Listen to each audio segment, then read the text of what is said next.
من الشیطان الرجیم بسم اللہ الرحمن الرحیم رب اشرح لی صدری ویسر لی امری واحلل عقدۃ من لسانی یفقہوا قولی۔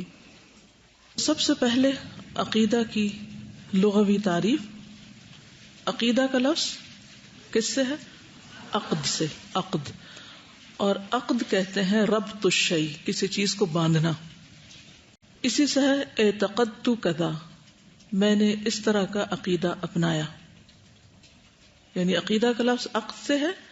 عقد کا معنی گرہ لگانا، اور اعتقدت کا معنی ہے میں نے عقیدہ بنایا، یعنی اپنے دین کے بارے میں گرہ لگائی۔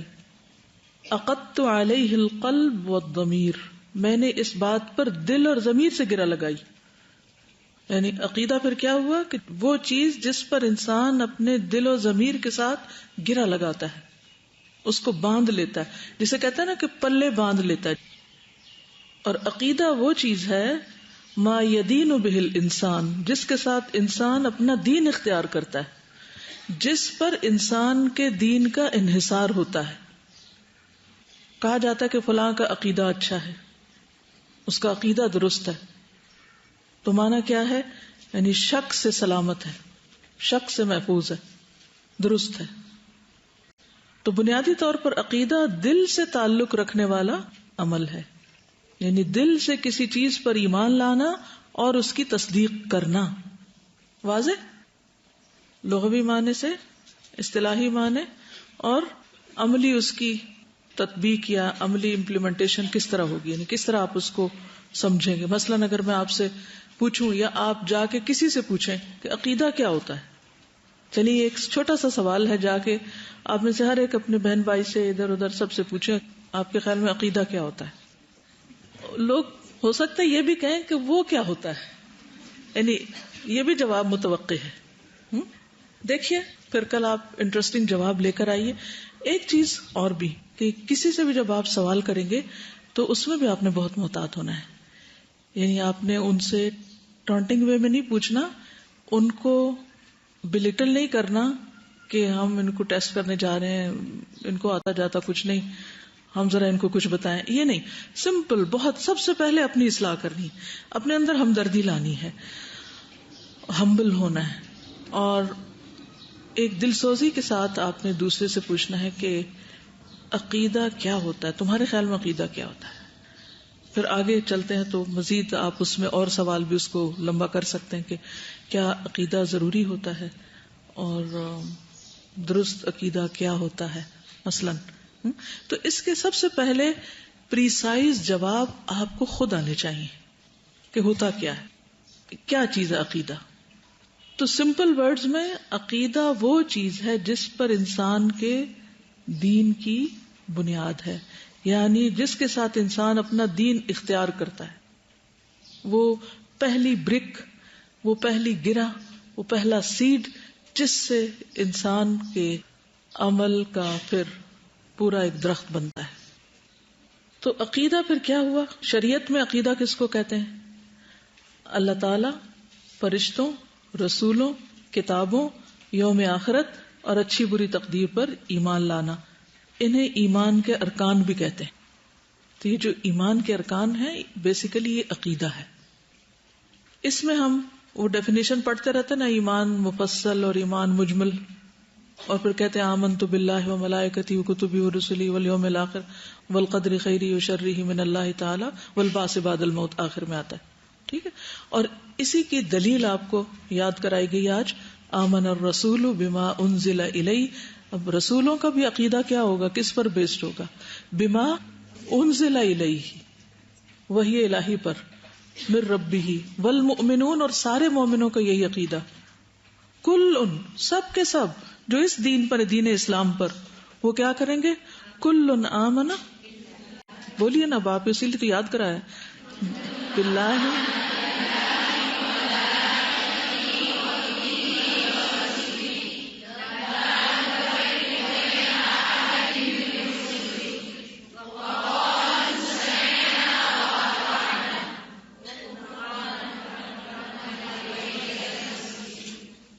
کتنی سمجھ آتی ہے اس سے پوری بات. اس میں اگرچہ تقدیر کی بات نہیں، وہ دوسری جگہوں سے پتہ چلتی، لیکن یہاں اہم ترین جو بنیادی باتیں ہیں ان کا ذکر آ گیا ہے. اور اس کے بعد آپ دیکھیے کہ جب یہ آپ ایمان لے آئے، ایمان بالغیب سے تعلق رکھتی نہیں چیزیں، تو پھر آپ نے کیا کہنا ہے؟ سمعنا و اطعنا. اس کے بعد کوئی غلطی ہو جائے، غفران ربنا و الیک المصیر میں آخرت بھی آ گئی ہے انڈائریکٹلی. ٹھیک ہے، وہ الیک المصیر، واپسی کا راستہ آخرت کا راستہ ہے. ٹھیک ہے. لا یکلف اللہ نفسا لہا ما وعلیہا ربنا ان نسینا.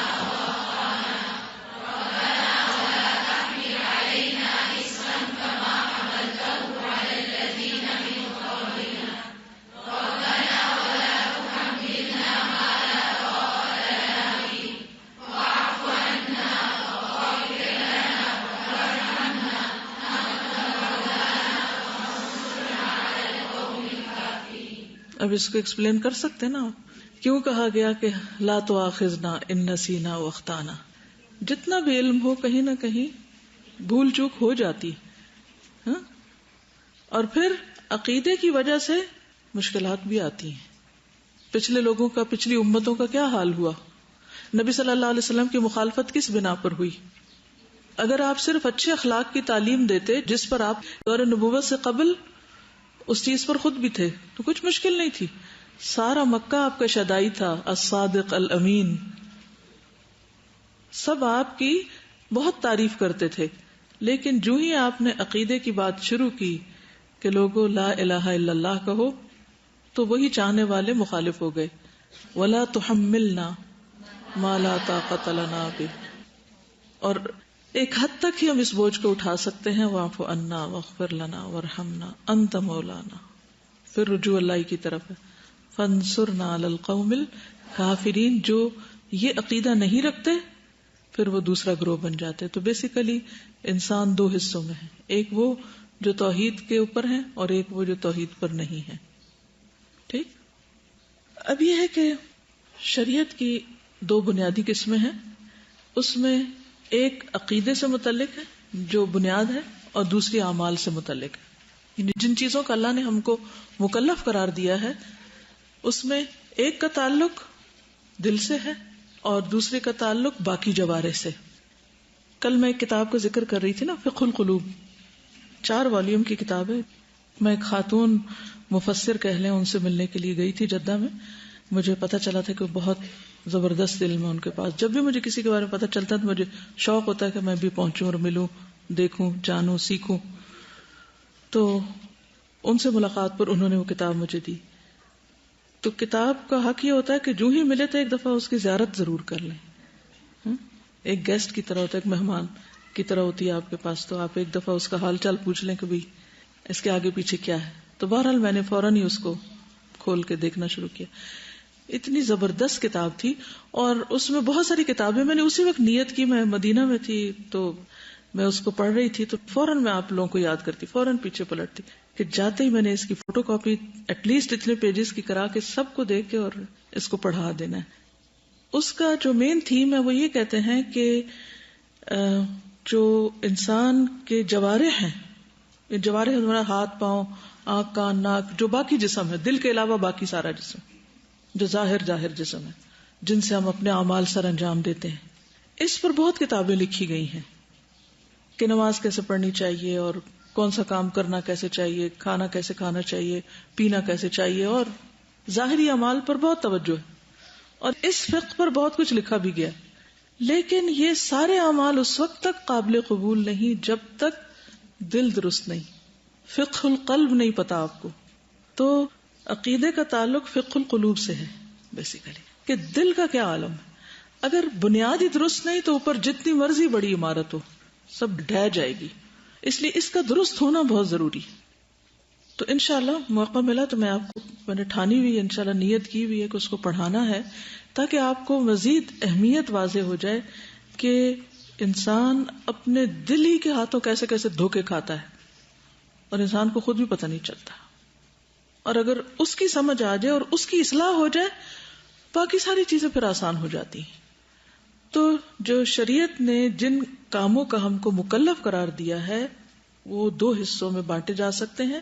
ایک حصہ ہے جو عقائد سے متعلق ہے اور ان عقائد کا تعلق دل سے ہے، اور دوسرا اعمال سے متعلق ہے اور اعمال کا تعلق جوارح سے ہے، یعنی باقی اعضاء سے ہے. ٹھیک ہے. تو اس لیے عام طور پر آپ جو اسلامک لٹریچر ہوگا اس میں 2 لفظ پڑھیں گے، اعتقادات اور عملیات. تو اعتقادات جو ہیں وہ چیزیں ہیں جن کا بظاہر عمل سے تعلق نہیں، لیکن وہ عمل کے اندر شامل اور عمل کا حصہ ہیں، لیکن بظاہر عمل سے تعلق نہیں، اس کا تعلق دل سے ہے. ٹھیک ہے. جیسے اللہ تعالیٰ پر ایمان، اس کی ربوبیت پر، اس کی عبادت کے واجب ہونے کا اعتقاد رکھنا کہ ہم اس کی عبادت ہی کے لیے پیدا کیے گئے ہیں، تو اس کو دین کی اصل قرار دیا جاتا ہے. یعنی جو دل سے متعلق اعمال ہیں یہ دین کی اصل ہیں، ان کو اصول بھی کہا جاتا ہے.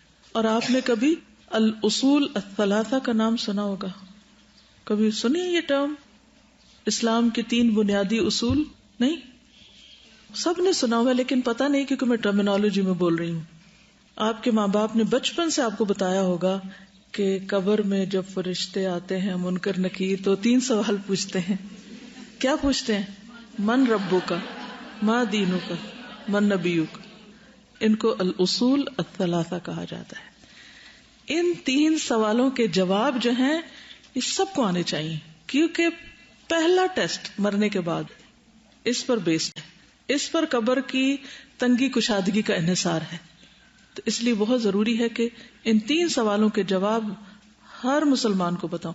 سب سے پہلا رب کا تعارف، کہ رب کون ہے، تو اس کی ربوبیت کا پتہ ہو، اس کے اسماء، اس کے صفات کا پتہ ہو.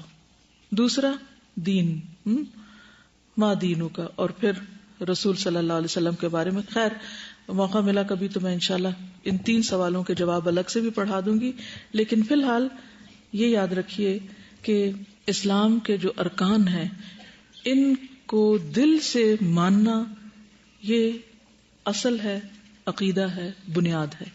ان میں سے اگر کوئی ایک چیز بھی مسنگ ہوگی، کوئی اللہ کو مانے رسول کو نہ مانے، رسول کو مانے فرشتے کو نہ مانے، فرشتوں کو مانے کوئی آخرت کو نہ مانے، تو وہ مسلمان ہی نہیں ہو سکتا. اس کی بنیاد ہی خراب، اس کا عقیدہ ہی درست نہیں. ٹھیک ہے. اور پھر اگلا ہے کہ ماننے کا مطلب کیا ہے. نمبر 1 تو ماننا، اور پھر یہ کہ کیسے ماننا، اس میں کیا ہونا چاہیے اور کیا نہیں ہونا چاہیے. ڈوز اینڈ ڈونٹس دونوں پتہ ہونے چاہیے کہ کیا کیا اس ماننے کے اندر ہے اور کیا کیا اس کے اندر نہیں ہے. تو وہ جب دونوں کو الگ کریں گے تو پھر وہ صاف ستھرا خالص عقیدہ آپ کے اندر آئے گا. اور عملیات سے متعلق کیا چیزیں، عمل سے متعلق جن کو عام طور پر ہم عبادات کا نام دے دیتے ہیں، نماز، روزہ، حج، زکوٰۃ، یہ عملیات ہیں. ٹھیک ہے، عمل سے متعلق ہیں. ان کو فروع بھی کہا جاتا ہے، فرعی اعمال کہا جاتا ہے. اصل بنیاد عقیدہ اور فرعها عبادات. مثلا کلمۃ طیبۃ کشجرۃ طیبۃ اصلها ثابت، عقیدہ درست، وفرعها فی السماء. تب نتیجہ کیا آتا ہے؟ تؤتی اکلها کل حین.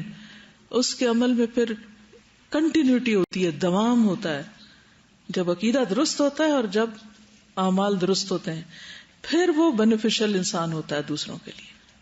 تؤتی اکلها کل حین باذن ربها، موسٹ پروڈکٹیو انسان، کیونکہ وہ سب کچھ اللہ کے لیے کر رہا ہے. اس کو تعریف مل رہی ہے تب بھی کر رہا ہے، اسے تنقید مل رہی ہے تب بھی کر رہا ہے، اس کے لیے تنگی ہے تب بھی کر رہا ہے، خوشی کا حال ہے تب بھی کر رہا ہے، کیونکہ اس نے اپنے رب کو پا لیا ہے اور وہ ہر چیز سے اوپر اٹھ گیا ہے، اس لیے اس کے عمل میں دوام ہے.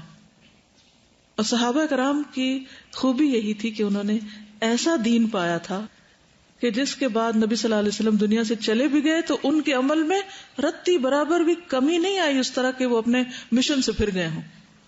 اللہ یہ کون پھرے تھے؟ پھرنے والے کون تھے؟ مرتدین کون تھے؟ جن کا ایمان مضبوط نہیں تھا، وہ یا قبیلے کی وجہ سے یا دیکھا دیکھی یا کچھ فائدوں کے لیے مسلمان ہوئے تھے، یا ایک ڈر کی وجہ سے کہ حضور صلی اللہ علیہ وسلم نے مکہ فتح کر لیا تھا اور اٹ واز انڈرسٹوڈ کہ جو مکہ کی کنجی جس کے پاس کعبہ کی ہے وہی سب کو ایک طرح سے رول کرے گا، تو وہ پھر ایک طرح سے مغلوب ہو گئے تھے بیسیکلی. اور نبی صلی اللہ علیہ وسلم کی وفات کے بعد پھر انہوں نے سر اٹھا لیا. پھر حضرت ابوبکر صدیق نے ان کی سرکوبی کی اور دین کو ایک طرح سے جو اللہ کے رسول صلی اللہ علیہ وسلم نے قائم کیا تھا اس کو مزید آگے بڑھایا. اور پھر یہ عقیدہ دو طرح کا ہوتا ہے، ایک فاسد عقیدہ ہوتا ہے اور ایک صحیح عقیدہ ہوتا ہے. صحیح عقیدہ تو وہ ہے جو وحی الہی پر مبنی ہو، اور فاسد عقیدہ وہ ہے جو محض انسان کی ظن و تخمین یا عقل یا لوگوں کی باتوں پر، قول اقوال پر مبنی ہو. تو صحیح عقیدہ کیا ہوا؟ جس پر دین قائم ہے اور جس کے مطابق عمل قبول ہوتے ہیں، یعنی وہ بیج جس سے درخت پھوٹتا ہے. اگر بیج خراب ہو جائے، آج کل موسم بڑا اچھا ہے، بارشیں ہو رہی ہیں، لوگ بڑے خوش ہیں، لیکن آپ کو پتا ہے کسانوں کو کتنی پریشانی ہے، جن کی فصلیں ہیں، زمینیں ہیں، جن کی گندم گیلی ہو رہی ہے. تو میں اپنی والدہ سے صبح پوچھ رہی تھی کہ اس سے کیا فرق پڑتا ہے، گندم گیلی ہو جائے تو سوکھ جائے گی. تو کہنے لگی کہ جب گیلی ہوتی ہے تو پھول جاتی ہے، اس میں بو پڑ جاتی ہے، وہ کھانے کے قابل نہیں رہتی. تو بیج خراب ہو گیا نا، اب وہ دوبارہ اگنے کے قابل بھی نہیں رہے گی، یہ بیج خراب ہو گیا. تو جب عقیدہ خراب ہو جائے تو اخلاق بھی خراب اور عبادات بھی خراب اور سارے اعمال بگڑ جاتے ہیں. ان میں نہ وہ خوبصورتی ہوتی ہے، نہ وہ خوشبو ہوتی ہے، نہ وہ پھر طاقت دیتے ہیں انسان کو، اور نہ ہی وہ آخرت میں کوئی اس کے لیے فائدہ مند ہوتے ہیں. سورۃ الکہف میں اللہ تعالیٰ فرماتے ہیں فَمَنْ كَانَ يَرْجُو لِقَاءَ رَبِّهِ فَلْيَعْمَلْ عَمَلًا صَالِحًا. کس طرح کے عملا صالحا؟ وَلَا يُشْرِكْ بِعِبَادَةِ رَبِّهِ أَحَدًا، یعنی اس کے عبادت میں کوئی اور شریک نہ ہو. بت وغیرہ تو دور کی بات ہے، کوئی اور انسان بھی شریک نہ ہو، یعنی کسی کی تعریف یا کسی کو خوش کرنے کے لیے انسان کوئی کام نہ کر رہا ہو، بلکہ اللہ ہی کے لیے کرے، کیونکہ اللہ نے پیدا اس لیے کیا ہم کو، یعنی کمپلیٹ ایلیمینیشن آف شرک. یہ سورۃ الکہف کی آخری آیت ہے 110 110. سورۃ الزمر آیت 65 میں اللہ تعالیٰ فرماتے ہیں وَلَقَدْ أُوحِيَ إِلَيْكَ وَإِلَى الَّذِينَ مِن قَبْلِكَ لَئِنْ أَشْرَكْتَ لَيَحْبَطَنَّ عَمَلُكَ وَلَتَكُونَنَّ مِنَ الْخَاسِرِينَ. حالانکہ تمہاری طرف یہ وحی کی جا چکی ہے. کس کی طرف؟ نبی صلی اللہ علیہ وسلم کی طرف، اور ان لوگوں کی طرف بھی، یعنی پیغمبروں کی طرف جو گزشتہ تھے، جو تم سے پہلے تھے. کیا کہ اگر تم نے شرک کیا تو تمہارے عمل برباد ہو جائیں گے. یہ کن سے کہا جا رہا ہے؟ سارے انبیاء سے کہا جا رہا ہے، سارے لوگوں سے کہا جا رہا ہے، اور تم نقصان اٹھانے والوں میں شامل ہو جاؤ گے. یعنی اللہ تعالیٰ نے اتنی واضح طور پر یہ بات بتا دی کہ اگر کسی کے بھی عمل میں شرک ہوا، یعنی کسی کے اندر بھی اگر ذرے برابر شرک ہوا تو اس کے باقی اعمال قبول نہیں ہوں گے. اس لیے اگر ظاہری طور پر لوگ بہت کچھ بھی کر رہے ہوں، بڑے بڑے چیریٹی کے کام اور زمین آسمان کے خلابے ملا دیں، لیکن اگر انہوں نے اپنے رب کو نہیں پایا، اس کی قدر نہیں کی، اس کو نہیں پہچانا، اور اپنی زندگی کا مقصد نہیں پایا. مقصد کیا ہے؟ وَمَا خَلَقْتُ الْجِنَّ وَالْإِنسَ إِلَّا لِيَعْبُدُونَ. اور کیسی عبادت؟ جیسے میں نے کہا تھا نا کہ کیا کرنا اور کیا نہیں کرنا. عبادت تو کرنا ہے، بہت سے لوگ عبادت کر رہے ہیں دنیا میں، ہر شخص کسی نہ کسی طرح عبادت میں لگا ہوا ہے، کسی بھی مذہب کا پیروکار، اس کے عبادت کے طریقے موجود ہیں. لیکن فرق کہاں آ جاتا ہے؟ وَلَا يُشْرِكْ بِعِبَادَةِ رَبِّهِ أَحَدًا میں آتا ہے کہ وہاں ان کے ہاں مسئلہ کیا ہے کہ وہ اللہ کی عبادت تو کرتے ہیں، بھگوان کو مانتے ہیں، لیکن ساتھ دوسروں کو بھی ملا لیتے ہیں. یہاں مشکل ہو جاتی ہے پھر، تو اس کو ختم کرنا ہے. اسی لیے لا الہ الا اللہ کہا گیا ہے. پہلے نفی کی گئی، پھر ثبوت دیا گیا اللہ کی عبادت کا. پھر سورۃ الزمر کی آیت نمبر 2 اور 3 میں آتا ہے فَاعْبُدِ اللَّهَ مُخْلِصًا لَهُ الدِّينَ أَلَا لِلَّهِ الدِّينُ الْخَالِصُ. تم خالصتاً اللہ ہی کی عبادت کرو، دین کو اس کے لیے خالص کرتے ہوئے. یاد رکھو بندگی خالصتاً اللہ ہی کا حق ہے. أَلَا لِلَّهِ الدِّينُ الْخَالِصُ. دین یہاں عمل یا عبادت کے معنوں میں آ رہا ہے.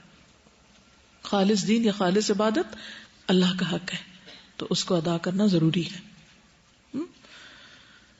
پھر اسی طرح سورۃ البینہ میں بھی آتا ہے وَمَا أُمِرُوا إِلَّا لِيَعْبُدُوا اللَّهَ مُخْلِصِينَ لَهُ الدِّينَ. خالی عبادت نہیں کافی، مخلصین لہ الدین، دین کو اس کے لیے خالص کرنا ضروری ہے. کہ ہر کام صرف اس کے لیے ہو، خواہ وہ سجدہ ہو، خواہ وہ دعا ہو، ایاک نعبد و ایاک نستعین، یا پھر کوئی بھی اور زندگی کے معاملات جس میں انسان کسی کو بھی فائدہ پہنچائے تو اس کی جزا اپنے رب سے چاہے. تو ان سب آیات سے اب ایک ہی بات پتہ چلتی ہے کہ اگر انسان کی عبادت میں شرک پایا جائے تو اس کے عمل قبول نہیں ہوتے. اور تمام انبیاء کو اگر آپ دیکھیں، ہر رسول نے آ کر سب سے پہلا پیغام لوگوں کو کیا دیا؟ لوگوں نماز پڑھو. کس چیز کا پیغام دیا؟ سب لا الہ الا اللہ کا دیا. اللہ سبحانہ وتعالیٰ سورۃ النحل میں فرماتے ہیں 36 وَلَقَدْ بَعَثْنَا فِي كُلِّ أُمَّةٍ رَسُولًا أَنِ اعْبُدُوا اللَّهَ وَاجْتَنِبُوا الطَّاغُوتَ. یاد رکھیے ہر جگہ ڈوز اینڈ ڈونٹس دونوں آئیں گے، کیا کرنا اور کیا نہیں کرنا، کیونکہ صرف ایک چیز، صرف ایک سٹیٹمنٹ سے بات ثابت نہیں ہوتی جب تک اس کا اپوزٹ نہ بتایا جائے کہ کیا نہیں کرنا. ترجمہ کیا ہے کہ ہم نے ہر امت میں رسول مقرر کیے، بھیجے، اور انہوں نے جا کے سب نے ایک ہی پیغام دیا، ان اعبدوا اللہ، کہ لوگو اللہ کی عبادت کرو، اور واجتنبوا الطاغوت، طاغوت سے اجتناب کرو. طاغوت کیا ہے؟ اللہ کے سوا ہر وہ قوت، ہر وہ چیز چاہے چھوٹی ہو یا بڑی جو اللہ کی عبادت سے روکے یا اس سے انسان کا رخ پھیرے، اپنی طرف موڑے، چاہے وہ کوئی ایسا شخص ہی کیوں نہ ہو جو آپ سے اللہ کی محبت سے بڑھ کر محبت چاہے. والذین آمنوا اشد حبا للہ. خیر اس کی پھر آگے ڈیٹیل میں بعد میں جائیں گے کہ طاغوت میں کون کون آتا ہے اور کس طرح طاغوت، یعنی طاغوت بیسیکلی کیا؟ سرکش قوت، کہ کوئی بھی قوت جو اللہ کے مقابلے میں آپ کو اپنی بندگی کی طرف بلائے، اپنی بات ماننے کے لیے کہے، تو اس کا انکار کرنا ہے کہ جی یہ اللہ کا حکم ہے، یہ میرے لیے ماننا ضروری ہے. تو پیغمبروں نے سب سے پہلے لوگوں کے عقیدے کی اصلاح کی، ایک اللہ کی عبادت کی طرف ان کو بلایا، اور اس کے علاوہ سب کی عبادت سے، بندگی سے روک دیا. سورۃ الاعراف آیت نمبر 59، 65، 73، 85 آپ سب نے پڑھی ہوگی، دوبارہ چیک بھی کر لیجئے. سب پیغمبروں نے آ کے کیا کہا؟ اعبدوا اللہ ما لکم من الہ غیرہ، لوگو اللہ کی عبادت کرو، اس کے سوا تمہارا کوئی بھی الہ نہیں، کوئی معبود ہے ہی نہیں. اور باللہ کیا ہوتا ہے انشاءاللہ اس لفظ کی بھی ڈیٹیل آگے چل کے بتائیں گے آپ کو، لیکن فی الحال ہم سب کو معلوم ہے کہ ہم معبود کے معنی جس کی عبادت کی جاتی ہے. تو ما لکم من الہ غیرہ، اس کے سوا کوئی معبود ہے ہی نہیں کہ جس کو عبادت کا حق ہو، کہ انسان اللہ کو چھوڑ کے اس کی غلامی یا بندگی یا اس کی خواہشات کے پیچھے چلے، یہ نہیں ہو سکتا. نوح علیہ السلام کی مخالفت کس بات پر تھی؟ اگر آپ صرف اخلاق کی تعلیم دیتے تو کوئی ان کو کچھ کہتا؟ کچھ بھی نہیں کہتے، سب بہت خوش ہوتے ان سے. ہود علیہ السلام کی مخالفت کیوں ہوئی؟ صالح علیہ السلام کے پیچھے کیوں لوگ پڑے؟ شعیب علیہ السلام کو کس چیز کی مخالفت تھی؟ ٹھیک ہے وہ ناپ تول میں کمی کی بات تھی، مگر وہ سیکنڈری بات تھی، بنیادی اسی توحید کی بات تھی. تو سارے انبیاء علیہم السلام نے اپنی اپنی قوموں سے ایک ہی بات کہی تھی. نبی صلی اللہ علیہ وسلم مکہ میں 13 سال ٹھہرے اور لوگوں کو توحید ہی کی دعوت دیتے رہے، کیونکہ اسی پر اسلام کی عمارت قائم ہوتی ہے. مدینہ میں آ کر پھر وہ عمارت تعمیر ہوئی، لیکن مکہ میں اس کی بنیادیں پڑی. ان سب چیزوں کی روشنی میں ہم سب کو بھی سب سے پہلے اپنی فکر کس بات میں کرنی چاہیے، یعنی میرا عقیدہ ہے کیا، اور وہ کتنا مضبوط ہے، وہ گرہ کتنی پکی ہے. مثلا آپ گر رہے ہیں کہیں سے اور آپ نے کوئی رسی پکڑنی ہے جس سے پکڑ کے آپ نے اوپر چڑھنا ہے، اور اگر آپ کو پتا ہو کہ وہ رسی کی جو گرہ ہے اوپر وہ ڈھیلی ہے تو پکڑیں گے اس کو، کیا وہ بچائے گی آپ کو رسی پکڑے ہوئے؟ ہم نے دین کی ڈھیلی ڈھالی رسی پکڑی ہوئی ہے اور جو وہ گرہ لگائی ہوئی ہے اس کی دل میں، وہ ایسے ہی ہے کہ بس ٹھیک ہے دین تب بھی ٹھیک ہے، نہیں ہے تو بھی کوئی بات نہیں، سو وٹ، اتنی بڑی امپورٹنٹ کیا چیز ہے، کیا فرق پڑتا ہے. حالانکہ اسی پر انسان کی کامیابی یا ناکامی کا انحصار ہے. نبی صلی اللہ علیہ وسلم نے فرمایا کہ ایمان تمہارے پیٹوں میں اسی طرح پرانا ہو جاتا ہے جیسے کپڑا پرانا ہوتا ہے. یعنی یہ نہیں کہ آپ نے ایک دفعہ لا الہ الا اللہ پڑھ لیا تو کافی ہو گیا، وہ پرانا بھی ہو جاتا ہے، پھر اس کی تجدید ضروری ہوتی. ٹھیک ہے،